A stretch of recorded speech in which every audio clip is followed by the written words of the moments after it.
You are listening to the Pet Radio Show from PetRadioShow.com with your host, Robert Hudson. Joining us today is Sue Ewing, best-selling author, and is with us today to talk about the Corgi. Hello, Sue. It's a pleasure to have you here. Well, it's a joy to finally connect up with you. Yeah, we've known each other a while now, and you've been doing book reviews for Pet Radio, which has been a lot of fun.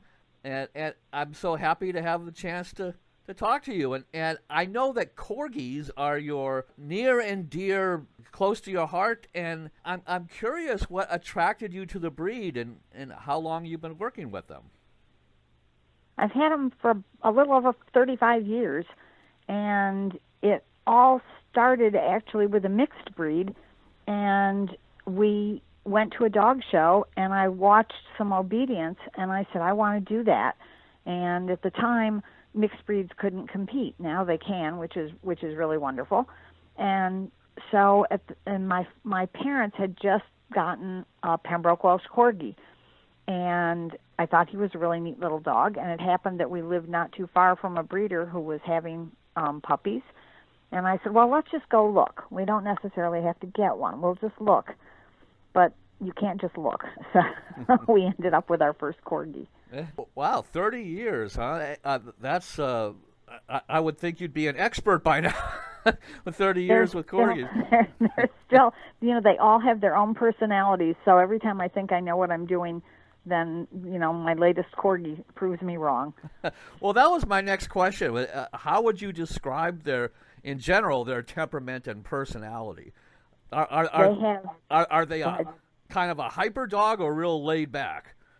No, well, there's two different kinds, and there's the Pembroke Welsh Corgi and the Cardigan Welsh Corgi, and the Cardigans are a little more laid back than the Pembrokes. Pembroke Welsh Corgis make excellent watchdogs. They will bark at anything that comes anywhere near your house, even if it's a leaf. So if you don't like a barking dog, you probably don't want a Corgi. They also shed. They have a double coat. So you can't. You can't train them to not. Oh, you can, but with any dog, they like. It's like asking a terrier not to dig. There's something that feels so good about it that it sort of overrides the training. I mean, you can do it. It can be done. It's not like they bark all the time. Right. But they will let you know if somebody's in the area. So they're a reactive barker, I guess. They are. Yes. Well, are they easy to train in general? Yes, they are very smart. They will learn quickly. But they will get bored. So if you keep doing the same thing over and over, they're going to add their own spin to it, so it might not be quite what you want. But they're very smart. They're absolutely, smart. So you have to be a little careful that you don't accidentally teach them something that you don't want them to do. For instance, if you don't want your dog on the furniture, don't pick up your Corgi puppy and put him on the furniture, because then when he gets big, he's going to think that that's where he gets to go. Well, yeah, really they learn from habit and repetition, right? Sure. Like any dog does. Yeah. So. It sounds as if, from what you've been saying, that they're pretty easy to work with. I imagine they're pretty easy to train. Then they like to please, right? They do, and I think they like to learn. I think once they figured out how to go about that they really enjoy it, and they don't need a lot of exercise. But they do need some, so it's not like you're getting just a little lap dog that's content to just be in the house all the time. They really do need either a really good walk or some playtime, playing with a ball or something. They need some exercise. Now, their physical makeup is kind of reminds me of a wiener dog. I mean, they do have kind of a long body and short legs. Comparatively, they do. Right? They don't actually have as long a body as a dachshund, so they don't have as many back problems as a dachshund might have, and they're not related in any way to a dachshund. They're more closely related to any of the Spitz breeds, like the northern breeds. So that's what they're mostly, and they're bred to herd cattle or sheep or whatever it is that you want herded. So they weren't bred for the short legs for for like some terriers or something that to go rat hunting or chasing down tunnels or something. No, although they make a perfectly fine farm dog. That was one of the reasons that the breed developed, was that the farmers wanted a dog that could pretty much do everything but didn't eat them out of house and home. And the Corgi is a nice little size, and they're hard workers, and they've been bred obviously to herd, so they do that job pretty well. Oh, so they're a herding dog. I didn't quite picture them as a herding dog. Yes. Are you familiar with? Have you seen this kind of obsession on the internet about Corgi butts? Yes. What is that? Explain that to me. I don't know, but they do have really cute furry butts. I can remember a friend used to always think that she always called them hamster butts. She thought Corgi puppies were the cutest puppies on the face of the earth because they look like little hamsters. So, yeah, they do have pretty cute butts. Now, you mentioned you showed your dogs in competition. I was wondering if you could kind of give us an idea, or at least me, because I've never been involved in showing. I don't even really know how one gets involved in it. So if someone is considering getting a purebred Corgi and is interested in getting into showing, how do they do it? How do you get into this sort of thing? I got into it because of the breeder, because she said that the Corgi that I bought was show quality, and that pretty much propelled me into showing. And I had her as a mentor, and I was lucky enough to attend handling classes that were really good classes. You need to start out with a breeder. You're not probably going to find a show quality dog in a shelter or in a rescue. You might, but you probably need to go to a breeder. One of the best places to look is on the breed club registry. If you go online to any breed club's site, they will list the breeders who are members of that national club. It doesn't guarantee that the breeder is going to be good, but any breeder who joins the national club is probably very interested in continuing the breed. So that's one place. So just having a purebred Corgi with papers, I guess, doesn't mean a thing. Doesn't mean a thing. Nope. So what constitutes show quality then? Every breed has what they call a standard, and that's been developed by the national club as to what the ideal dog in that breed looks like, what they act like, what color their eyes are, what their ears are like. And then breeders try to breed as close to that standard of perfection as they can. And most breed standards will have disqualifications, or they will have, as in the case of Corgis, very serious faults. So if you have a Pembroke Welsh Corgi whose ears are upright, if that's what a Corgi looks like. Sometimes the ears don't go up. If you have a dog whose ears are down, that's not going to win in the show ring. There could be a mismark. Yeah, it's not going to win. Interesting. Well, I've seen pictures of Corgis on the internet where some seem to have extremely large ears that go straight up, while others seem much not as tall, much closer to the head. Does that vary?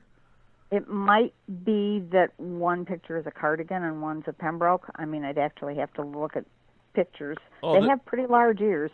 Oh, so there's a difference in ear size between the two? Yes, then? there is. Oh, okay. Yes, there's many differences between the two. And it doesn't mean if you have a Corgi that isn't show quality, it doesn't mean it's not a good dog. It just means it's not a good Corgi.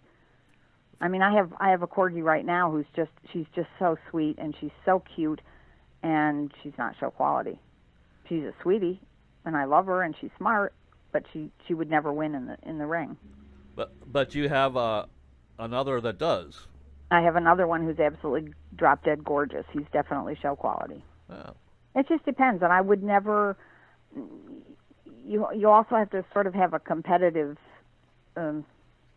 feeling to yourself Sure. to want to really show a lot. Now, And it's hard work. It really is. I mean, it's not something that you can just dash off and do without some training. People sort of think, oh, you could just get to take your dog in the ring and walk it around, but there is training involved. And as I said, training for the dog or for the person? Oh, both.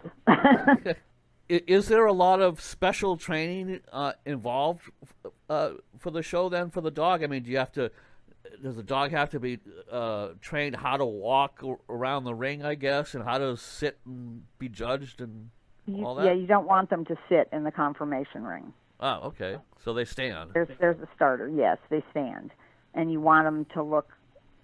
You want them to look nice in profile. You don't want them to be all scrunched up or all stretched out. Either way, you just have to, and they do. They have to go around the ring sort of at a trot, so that the judge can tell what their movement is like. So if you've never had any training, I mean, I know the first time I took one of my dogs in the ring as a puppy just to get him used to the show, he just wanted to run. Well, I mean, the judge couldn't tell at all what kind of gait he had. And they need to be able to stand on the table and hold still so the judge can go over them and check their conformation and see how they're built. Now, do you have to do a lot of traveling to do this, or is it kind of local in your area? You do have to travel. It depends on the breed that you have, and it also depends on what shows might be local. I have several in the area that are probably, I would say, anywhere from a half an hour drive to 4 hours. It also depends on what they call majors. It depends on how many dogs are entered in your breed. If you have a breed that's rare, you're going to be doing a lot more traveling in order to win those championship points than you would if you had a more common breed. But for someone that wants to stick to kind of local travel, is that possible as well then? Or it is possible. It kind of depends on what's available in the area where they live, I guess. It does. Well, what advice would you offer to someone who's considering a Corgi? What should they consider? What I mean, is there any negative reason why someone shouldn't have a Corgi? There's every breed, there's probably a dog for everybody, but not every dog is right for every person. If, for instance, if you don't like hair, I mean, I've gotten used to it over the years, but Corgis have a big, thick double coat, and they shed a lot. So if you don't want fur, you don't want a Corgi. I mean, on the plus side, they don't need a lot of grooming. You don't need to take them to a groomer. You can brush them out yourself. If you have a poodle is not going to shed, but it's going to need regular grooming, and you're either going to have to put in the effort to learn how to properly groom it, or you're going to have to take it to a groomer every 4 to 6 weeks to keep that coat from matting. Do you cut the coat? Not Corgis. So it's but poodles you do. Right. But I mean, that's why you need to keep grooming. Corgis. No, you don't need to cut any of the coat on a Corgi. Doesn't sound like it would be too difficult. It's just a matter of putting in the time and effort and training, I guess. Yeah, and it isn't. I mean, it's not. As long as you keep up on that. I mean, as long as you don't mind the fur, it's not. It's not a negative. If you're a jogger, I'm guessing a Corgi wouldn't be the ideal jogging companion because they have very short legs and they wouldn't have the stamina that, say, a Dalmatian would have. I don't suppose they have as fast a gait as no. larger dogs either. But so it depends on what you want to do, and if you're a hunter, obviously a Corgi isn't going to do what you want it to do in the field the way a pointer or a setter would, or a retriever. What if you just want a cuddle bug? Sometimes Corgis will cuddle. It depends. Sometimes they won't. If you just want a cuddle bug, you might want to look at one of the toy breeds that's been bred to cuddle.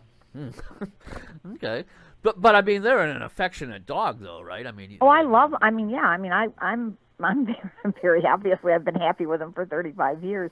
It's just that you really do have to study the breeds and talk to people and maybe go to a breeder and look at the dogs and see if that's what you're after. If you have a family with children, Corgis can be very good with playing with children, but because they're a herding breed, they might tend to nip at the heels. So you have to be aware that that's one of the things they might do. Okay. So that children aren't afraid. I mean, it's not they're not biting, but that's what's in their makeup to do is that if something's running, they're supposed to go after it. And I know that dogs do that. My dog is just a little mixed breed, but when he sees a stranger or another dog, the first thing he does is go for their feet. He doesn't actually bite them, but he kind of goes up and sort of, snarls at their feet. So, well, maybe he's got herding in his background. Well, okay. Anything else you'd like to add that you think people should know before they consider getting a Corgi? Just really with a Corgi or with any breed, do your research, check out the background, read the standard, talk to people who have the breed, talk to breeders, and just get a feel for whether that's going to meet whatever it is that you want in a dog. You might want a bigger dog. You might want one. I like Corgis for one reason, because I can pick them up. If I need to get a Corgi to the vets, I can pick it up and get it in the car all by myself. If I had a Great Dane, that would be pretty much impossible. Yes. So it's one of the things that I like about the breed is that they are small and compact. But and they got cute butts. And they do have cute butts. So there's that's got to be a big plus in the big plus column. If you want a cute butt, get a Corgi. All right. Well, thanks so much, Sue, for joining us today and giving us a little insight into the world of Corgis. Thank you.